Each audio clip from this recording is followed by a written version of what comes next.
Guys, क्या आपको पता है कि जापानी लोग दूसरे देश के मुकाबले लंबा जीवन जीते हैं। मतलब उनकी जीवन काल लंबी होती है। यहाँ की एवरेज उम्र 84 साल की होती है, जबकि हमारे भारत में 68 साल एवरेज उम्र है। और यही नहीं, जापान में विश्व भर में सबसे ज़्यादा बुजुर्ग लोग हैं। यहाँ तक कि रिकॉर्ड होल्डर मसाजो लोनाका भी जापान के थे, जिनकी मौत 113 वर्ष की उम्र में हो गई थी 2018 में। और 2017 में 117 साल जीने वाली महिला नाबी ताजिमा की मौत हुई थी। सो गाइस, आज के इस वीडियो में हम जापान के हैरान करने वाले बातों को जानने वाले हैं। तो तैयार हो जाइए इस मज़ेदार वीडियो को देखने के लिए। लेकिन उससे पहले अगर अभी तक आपने हमारे YouTube चैनल को सब्सक्राइब नहीं किया है तो इसे जल्दी से सब्सक्राइब करके बेल नोटिफिकेशन को हिट करके ऑल के ऑप्शन को सिलेक्ट कर लीजिएगा, ताकि इन फ्यूचर भी आपको हमारे ऑल टाइम वीडियो की अपडेट मिलती रहे, क्योंकि ऐसे मज़ेदार वीडियो आपको इसी चैनल पर मिलेंगे। साथ ही आप अपने 500 यूट्यूब फैमिली मेंबर्स को भी जल्द से जल्द कंप्लीट कर दीजिए, क्योंकि ये चैनल आप सभी का है। So guys, welcome back to my YouTube channel mysterious GK. मैं आपकी दोस्त मधु आज के इस वीडियो में जापान की कुछ इंटरेस्टिंग बातों को बताने वाली हूँ। तो चलिए इस वीडियो की शुरुआत करते हैं। गाइज, आपको जानकर हैरानी होगी कि एक सर्वे के मुताबिक जापान में 50,000 ऐसे लोग हैं जिनकी उम्र 100 साल से अधिक है। अभी तक की सबसे बुजुर्ग महिला भी इसी देश की है, जिनका नाम है केन तनागा, जिनकी उम्र 117 साल है और इनका नाम गिनीज वर्ल्ड रिकॉर्ड बुक में भी शामिल है। यही नहीं, जापान सबसे कम मोटापे दर वाले देश में भी सबसे कम है। तो जापान के लोगों की लंबी उम्र का क्या राज है, आज इस वीडियो में हम ये भी जानने वाले हैं। सो गाइज, जहां हम लोगों को टेक्नोलॉजी और भी बीमार कर रही है, वहीं जापान के लोग इतनी फास्ट टेक्नोलॉजी को अपनाने के बाद भी इतनी लंबी उम्र तक कैसे जीवित रहते हैं। सबसे पहली चीज़ जो जापान वाले अपनाते हैं वो है साफ सफाई। जापानी शिंतोवादी होते हैं। साफ सफाई शिंतोवाद की प्राथमिकताओं में शामिल है। गर्मियों में लोग दिन में 2 बार नहाते हैं और यहाँ कम्युनल बाथ सिस्टम भी है, जहाँ कई लोग जाकर नहा सकते हैं। इन सब चीज़ों के अलावा जापान वाले ज़रा सा भी गंदगी बर्दाश्त नहीं करते। साफ सफाई में जापान विश्व के सबसे साफ सुथरे देशों में से एक है। यहाँ के लोग अपनी कंट्री से दूर दूसरे देशों में भी साफ सफाई का खास रखते हैं। इनका मानना है कि साफ सफाई रखने से बीमारियां नहीं फैलते, और बात भी बिल्कुल सही है। इसलिए यहाँ के स्कूलों में बच्चों को बचपन से ही साफ सफाई के बारे में सिखाया जाता है। दूसरी चीज़ जो है वो है गवर्नमेंट गाइडलाइंस। सरकार ने अपने देश के नागरिकों को स्वस्थ रखने के लिए कुछ गवर्नमेंट गाइडलाइंस भी जारी किए हैं, जिसमें सबसे ज़्यादा जोर पौष्टिक खानों पर दिया जाता है, जिनके अंतर्गत बच्चों को बचपन से हेल्दी फूड खाने की आदत डालनी होती है। साथ ही उन्हें पौष्टिक खाना खाने की सलाह दी जाती है, ताकि बच्चे हेल्दी खानों की इम्पोर्टेंस को समझ सके।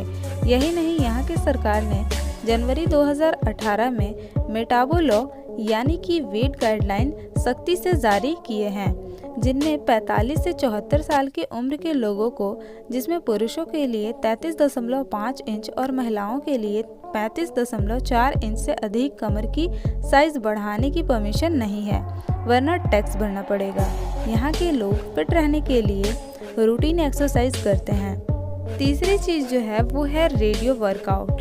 यस गाइज, रेडियो वर्कआउट एक तरह की जापानी मॉर्निंग एक्सरसाइज है। इसे जापान में सुबह सुबह रेडियो पर टेलीकास्ट किया जाता है। इसके धुन और वॉइस ओवर के अनुसार लोग वर्कआउट करते हैं, और ये एक तरह का वार्म अप एक्सरसाइज है। ये वर्कआउट यहाँ के लिए एक रिवाज की तरह है, जिसे लोग डेली करते हैं। रेडियो टाइसो की शुरुआत अमेरिका से शुरू हुई थी, जिसे बाद में जापान में लागू किया गया। चौथी चीज़ है आउटिंग। जापानी लोग खुश रहने और दोस्तों के साथ बाहर क्वालिटी टाइम बिताने पर ज़्यादा ध्यान देते हैं। इसके लिए वो घर में कम और बाहर ज़्यादा टाइम स्पेंड करते हैं। ये लोग काफ़ी सोशल होते हैं और लोगों से मिलने के लिए बाहर की जगहों का ही चुनाव करते हैं, जिसका एक रीज़न उनके घर का छोटा होना भी है। पांचवी चीज़ जो है वो है यूनिवर्सल हेल्थ केयर। 1960 से जापान में एक अनिवार्य हेल्थ केयर है, जो जीडीपी का 8% है। लोग इससे स्वास्थ्य का लाभ उठा रहे हैं। एक जापानीज एक साल में 12 से भी ज़्यादा बार डॉक्टर के पास चेकअप करवाने जाता है, जिसके कारण उन्हें किसी तरह का कोई स्ट्रेस नहीं होता। और जाहिर सी बात है कि अगर स्ट्रेस नहीं होगा तो लाइफ वह ज़्यादा दिन तक जिएंगे, जबकि हमारे यहाँ तो बिल्कुल उल्टी गंगा बहती है। जब तक हम गंभीर रूप से बीमार नहीं होते, डॉक्टर के पास जाने का नाम ही नहीं लेते। छठी चीज़ जो है वो है ट्रांसपोर्ट एंड लाइफस्टाइल। जापान के लोग ट्रांसपोर्टेशन के लिए पब्लिक ट्रांसपोर्ट या साइकिल का इस्तेमाल करते हैं, बल्कि दूसरे देशों में ऐसा नहीं होता है। यहाँ के लोग पैदल भी ज़्यादा चलते हैं। कार यहाँ लग्जरी समझी जाती है। लोग घंटों बैठकर काम नहीं करते यहाँ, बल्कि वो खड़े होकर काम करते हैं। यहाँ के बच्चे स्कूल साइकिल से ही जाते हैं।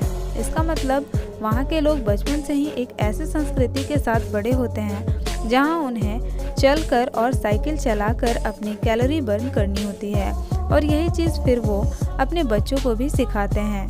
और यही कारण है कि वे लोग मोटापे का शिकार नहीं होते। बात करें इनकी डाइट की तो यह सबसे अहम है, और एक अच्छी डाइट ही जापानियों के दीर्घायु की एक सबसे बड़ी वजह है। इनके खाने में भारी मात्रा में कार्बोहाइड्रेट और कम मात्रा में सैचुरेटेड फैट होता है, चाहे वो वेज हो या नॉन वेज। जापान के लोग ज़्यादातर समुद्री यानी सी फूड ही ज़्यादा खाते हैं। जापानी रेड मीट से ज़्यादा सी फूड का सेवन करते हैं। रेड मीट कोलेस्ट्रॉल और फैट को बढ़ाता है, जबकि सी फूड में अधिक प्रोटीन और ओमेगा 3 होता है। ये डेयरी प्रोडक्ट का भी कम इस्तेमाल करते हैं और फलों का इस्तेमाल भी संतुलित रूप से करते हैं। Eating less. अब कम खाने की बात की जाए तो ऐसा नहीं है कि आप डाइट पे आ जाओ, बल्कि जापान में डाइट नाम का कोई वर्ड उनके डिक्शनरी में है ही नहीं। असल में जापान के लोग इसे हारा हाची बू कहते हैं, जो कि विशेषकर ओकिनावा में खाना खाने की एक विशेष प्रथा है। सीधा सिंपल सा मतलब है कि ये हमेशा अपना पेट 80% तक ही भरते हैं। इस आदत को कई जापानीज अपनी अच्छी सेहत और लंबी उम्र की वजह मानते हैं। एक्चुअली में इस आदत से इनकी कैलोरी इंटेक काफ़ी कम हो जाती है, और शरीर में भूख लगने की प्रक्रिया को देखते हुए वैज्ञानिकों ने पाया कि खाना खाते समय पेट भर जाने पर माइंड को 20 मिनट्स बाद देर से पता चलता है। अगर खाना पेट भरने तक खाया जाए तो इंसान ज़रूरत से 20% ज़्यादा खाना कंज्यूम कर लेता है, जिससे पेट फूल जाता है और भारीपन महसूस होने लगता है। पेट का आकार फूलने से इंसान अगली बार इससे ज़्यादा खाना खा लेता है। खाने का तरीका, जिसे हम वे ऑफ ईटिंग भी कहते हैं। जापान के लोग खाने के लिए छोटी प्लेट या बाउल और साथ में चॉपस्टिक का इस्तेमाल करते हैं। खाना कोई भी हो, एक प्लेट में ही खाना रखा जाता है, क्योंकि ये ओवर ईटिंग से बचाता है इन्हें। और चॉपस्टिक ये लोग धीरे धीरे खाने के लिए इस्तेमाल करते हैं, ताकि पेट भरा हुआ महसूस हो, और इससे इंसान को भूख भी अच्छी खासी लगती है। Eating on time. जापानीज लोग अपने खाने का बिल्कुल करेक्ट टाइम फिक्स रखते हैं। दिन में वो 3 टाइम खाना खाते हैं, जिनमें नाश्ता का समय 8 से 9 के बीच, दोपहर का खाना 12 से 1 के बीच और डिनर शाम को 6 से 8 के बीच हो जाता है। किसी भी हाल में उनको ये टाइम को फॉलो करना है। वहीं अनियमित खाना खाने से फैट, हाई बीपी और टाइप 2 डायबिटीज़ होती है। Food as an experience. खाना खाने के दौरान आप क्या करते हैं? ज़्यादातर आप सोशल मीडिया पर बिजी रहते हैं या टीवी देखते हैं, जो कि आपके ओवर ईटिंग का कारण बनता है। और जापान के लोग ऐसा नहीं करते। वो खाने का सम्मान करते हैं और डाइनिंग टेबल पर खाना खाते हैं, जो इन्हें दीर्घायु और फिट बनाती है। सो गाइज, आई होप कि अब आपको समझ आ गया होगा कि जापान के लोग कैसे इतना फिट और हेल्दी होते हैं। तो आज के इस वीडियो में इतना ही। कमेंट करके बताइएगा कि आपको वीडियो कैसा लगा। साथ ही वीडियो पसंद आया तो इसे लाइक कर दीजिएगा, और इस वीडियो को आप अपने फैमिली फ्रेंड्स में भी शेयर कर दीजिएगा, ताकि उन्हें भी इस वीडियो से अच्छी आदतों की जानकारी मिल सके। सो गाइज, ऐसे और भी इंटरेस्टिंग वीडियोस देखने के लिए जल्दी से हमारे चैनल को सब्सक्राइब करके बेल नोटिफिकेशन को हिट करके ऑल के ऑप्शन को सेलेक्ट कर लीजिएगा, ताकि इन फ्यूचर भी आपको हमारे ऑल टाइप वीडियो के अपडेट मिलते रहे। एंड साथ ही आप अपने 500 यूट्यूब फैमिली मेम्बर्स को भी जल्द से जल्द कंप्लीट कर दीजिए, क्योंकि ये चैनल आप सभी का है। सो मैं फिर मिलूंगी आपसे ऐसे ही किसी इंटरेस्टिंग वीडियो के साथ किसी अगले टॉपिक में। Till then take care guys, have a good day, thank you so much.